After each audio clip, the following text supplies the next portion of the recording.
We listen, we don't judge. We listen with no judgment. Indaba ka-Anonymous osibhalele namhlanje ifundeka kanje. Wathi uyangijolela ngathatha ingane ngayoyibeka emnyango wakhe ebusuku.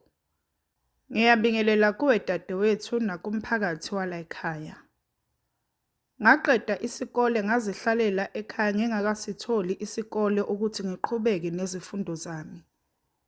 Ebese kuba nomfana wangasekhaya owalokhu engishela nje ngingamnaki vele ngisayintombi nto anginasikhathi nje sabafana. Into eyayisemqondweni wami ukuthi ngifuna ukusakaza ikiwi emshadweni hhayi nje leyo kuhamba usakazela wonke umuntu. Lo mfana ke elokhu ebabhizi engifonela ngoba yena wayesebenza ngimziba nje. Noma efikile efune ukungibona kodwa kwakungenzeki ngoba ekhaya beku-strict ingane yentombazane iyagadwa ayiphumi ingazazi iyaphi. Ngimtshela futhi umfana ukuthi angeke ngikhone ukuthandana naye kunezinto engizimisele ukuzenza sengishadile and ukujola kwami naye kuzophula izithembiso engazenza kimi. Abuze ke ukuthi yiziphi. Ngithi uma ngijola nawe uzohluleka ukungilinda uzofuna ukulala nami kanti angikabi ready ngoba ready mhla uNkulunkulu engibusisa ngomshado.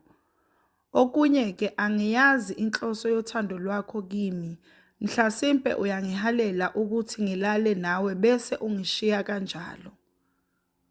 Umfana asho-ke ukuthi uzimisele ngami uthanda ngisho indlela engiphila ngayo angisilo uvanzi futhi ngeke ehlulwe ukungilinda. Nami ngithatheke-ke ngimqome kanti angibuzanga elangeni. Ngimqome-ke umfana ngingazazi nokuthi ngenzani ngithi sengiyobona phambili ukuthi yini le engizifaka kuyo ngoba angazi lutho ngezinto zemijolo. Vele sijola efonini nakhona asikhulumi ngisho isikhathi eside. Ebese kuthi ngelinye ilanga angitshele ukuthi uzofika kubo ngoba wenzela sibonane. Hayibo ngithi kanjani manje? Athi ukukubona nje u3 minutes ngibuyele ekhaya bekuyini. Ngithi okay ke kodwa ngiyasaba ukuphuma. Athi angizame ukutshontsha masebalele. Ngivumeke nami. Sishayeke isikhathi sokuthi efike nangempela angitshele ukuthi usendleleni abuze ukuthi angiphatheleni. Ngivedane ngithi lutho ethi kahle kahle nje ayikho lento yakho. Phela ngisaba abasekhaya abayazi lento yami nalomfana.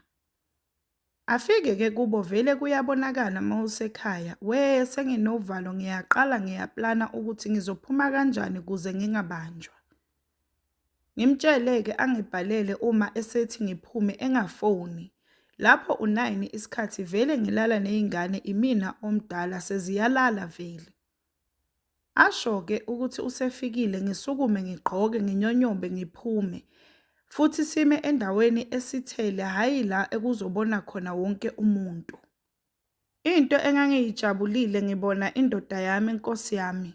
Noma ngisayisaba kodwa into ethandwa inhliziyo iyabekezeleka. Yithi-ke laba sizijolela kumnandi and besithe u3 minutes kodwa kwaphenduka i-hour. Ngithi sengifuna ukuhamba sengiyozela-ke akhiphe imali athi uthe ngingakuphatheli lutho nayi imali usuyothenga udrink.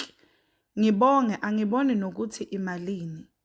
Sihlukane-ke ngiyolala naye ahambe athi uzongibona kusasa ngivume kanti angazi kuza lukhulu.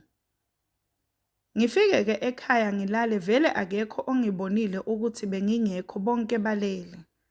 Angifonele umfana esho ukuthi uhambe kahle ngithi okay-ke baby. Ethi kusasa uzongibona ngoba uzovuka ahambe ebuyele emsebenzini. Nangempela-ke ngakusasa afone-ke asho ukuthi angiphume. Ngiphume vele ngishiye sebelele ekhaya. Athi ucela ukuthi ngoba kusasa uyahamba asihambe siye kubo. Hayibo kanjani manje ngoba ngangimtshelile ukuthi ngeke sidibane. Nginqabe ethi uzosheshe engibuyise bengakavuki ekhaya futhi angeke senze lutho. Angincenge umfana ngize ngivume. Lapho uvalo lungithini nginalento yokuthi mabengabona nje ekhaya ukuthi angilalanga khona ngizochaza ngithini. And umfana mayengijikela efuna ukulala nami ngizokwenza njani? Hhayi-ke ngibe nesibindi phela kuthiwa la okukhona khona uthando nendlela ikhona. Sifike endlini yomfana alungiselele ukulala. Ngiqale ngihlale phela ngiyasaba. Athi wozolala ngithi angikozeli. Athi hayibo angiyazi-ke le. Azithulele nje engangincengi nami ngithule. Ebese kuthi ngelikade angincenge ngigcine ngilala. Umuntu masesilele useyangithinta-thinta. Hayibo umzimba ngathi uyafriza uvalo. Ngithi baby kanti ngitheni? Athi kancane nje sithandwa sami angeke kuze kubonakale ngiyakucela baby. Side lesikhathi engizosihamba ngingakuboni ngiyasazi isifiso sakho and angeke ngimoshe lutho. Ngicela ungizwela baby. Kanti abafana banjani ngempela? Athi kuzoba kancane baby futhi ngeke ngiphinde ngikuhluphe. Lapho uselokhu uyadabukisa ngaze ngavuma. Baphela kanjalo-ke ubuntombi bami. Abuthathe umfana ubuntombi bami hawe igugu lami lahamba kanjalo ekubeni ngangifisa ukungena nalo emshadweni. Yazi after lapho ngazizwa ngi-empty. Asho-ke umfana ukuthi uyabonga ukuzigcina kwami and wenza nesithembiso sokuthi angeke angilahle. Yazi ngakhala. Wathi akekho umuntu ozobona ukuthi angiseyona intombi nto kwazi mina naye and yena angeke atshele muntu.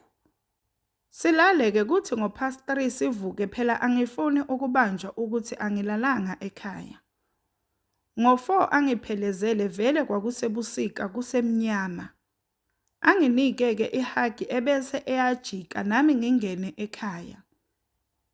Ngibe nestress sokuthi angiseyona intombi and what if ngikhulelwe? Lapho indoda iyangiduduza ukuthi akwenzekanga lutho. Ngenhlanhla nawa amaperiod eqhamuka sekuhambe isikhathi lathi dwe uvalo. Saqhubeka-ke nalento yethu bese kuthi njalo umfana mayefikile ngilala kuye kanti ngelinye ilanga lizongilahla elakithi ngakhulelwa.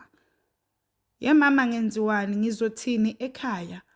Kodwa lokhu ukuzinikela kangaka emfaneni bese nginankingani. Hayibo akaze ngazisola kanje empilweni yami. Ngimtshele umfana ukuthi ngikhulelwe lapho ngiyakhala. Ethi thula baby akonakele lutho uzoba right. Futhi-ke benginovalo lokuthi uzongishiya njengabo bonke abafana. Ngithi ekhaya bazothini nje mase nginje? Athi angebalinde bezibonele mabebuza ukuthi ubani ngisho ukuthi uyena. Ayi ngikhululeke-ke esesho njalo. Siqhubeke-ke isikhathi ngigcine ngibanjwa ekhaya ukuthi ngimithi isisu sesino 4 months. Kwakuthi akangibulale umama. Okwakumkhuba kakhulu ukuthi akaze esole lutho.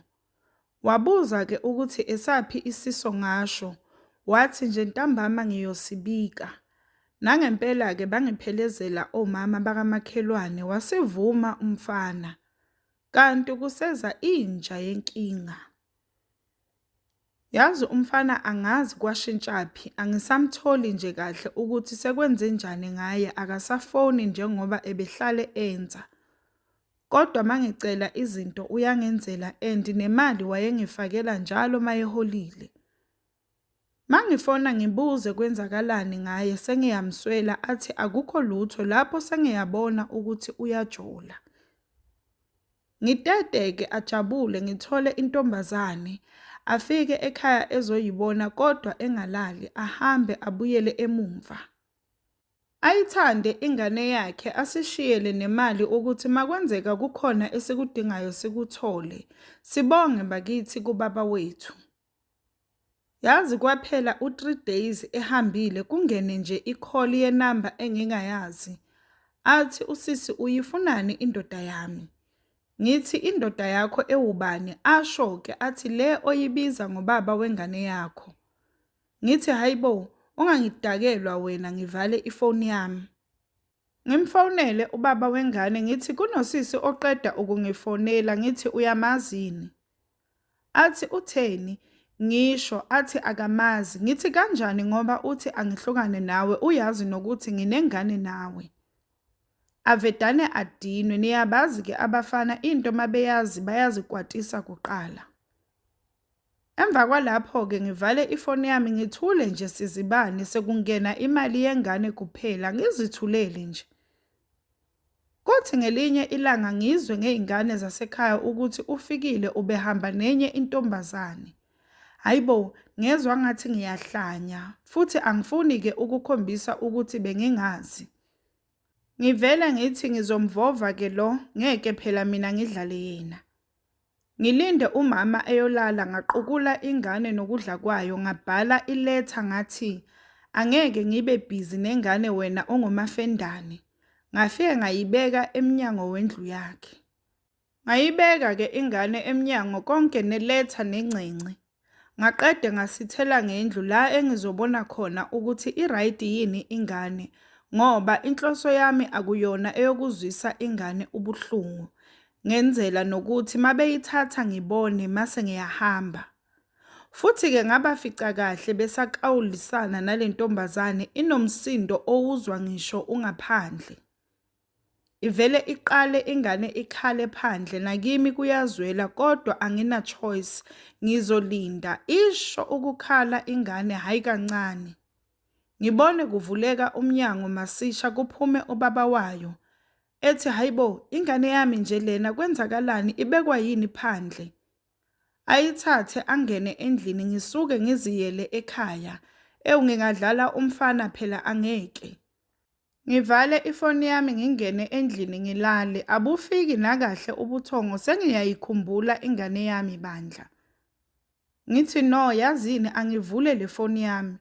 Ngithi ngiqeda nje ukuyivula ebe efona.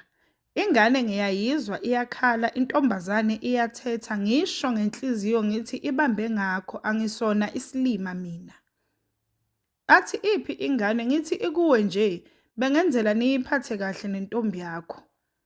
Ivele ithi intombazane uyadakwa anginangane mina ngeke ngingalali ngigadane nengane engingayazi. Avele akwate ubaba wayo bathethisane bodwa. Ngithule nje ngilalele isho khona intombazane ukuthi ukube akukho ebusuku ngabe iyahamba vele ibe abanyanya nje obaba beyingane ayazi ibilingwe yini. Ngithi kubaba wengane letha ingane yami. Athi ngalesikhathi ngithi yes ilethe angithi loyo uyagoloza ukuyiphatha. Nangempela emva kwa-15 minutes wayesenokha. Ngasukuma ngavula wathi asikhulume and ngangilele ngedwa-ke ngalolo suku ngenzela bengazi ekhaya ukuthi ngiphezukwane. Ngathi ngena wangena ngavala umnyango ngathi lalela la ugcine ngci ukungijwayeza ngamantombazane akho. Eselokhu exolisa-ke into engapheli ngathi khululeka isindlulile. Ngathi la ekhaya-ke uzophuma ngo-8 sekukhanya. Nangempela kwenzeka njalo usisi-ke wabonakala egibela eka-7 imoto.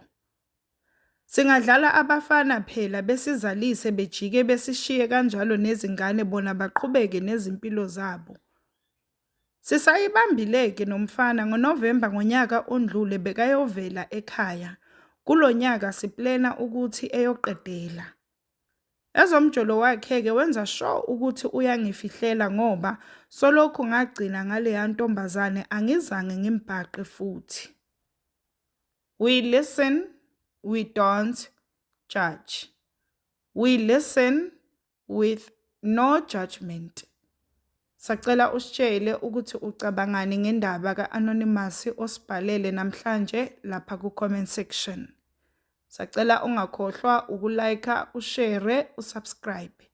Ungakhohlwa ukuthi ukusubscribe it's for free, awubhadali lutho. It's for free.